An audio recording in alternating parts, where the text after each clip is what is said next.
Үлкенге құрмет, кішіге ізет.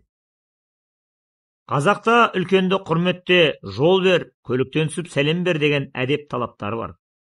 Заманда Жүсіп пайғамбардың әкесі 10 ұлын ертіп Мысырға келе жатады. Жүсіп оларды қарсы алу үшін алдарынан шығады.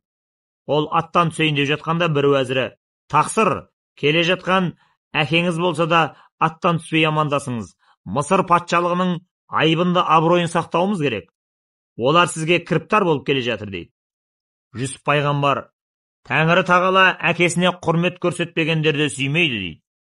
Сонда нөкерлері: "Тәңірі тағала сіздің ниетіңізді жүрегіңізден көріп тұр.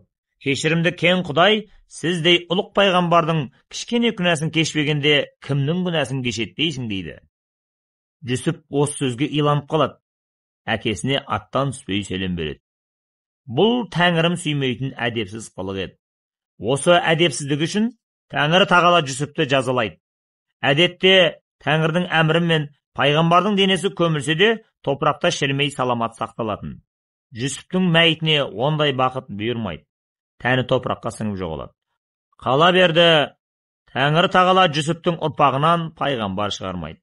Содан бастап егде адамға көлік үстінде сәлем берме деген тыйым шыққан екен.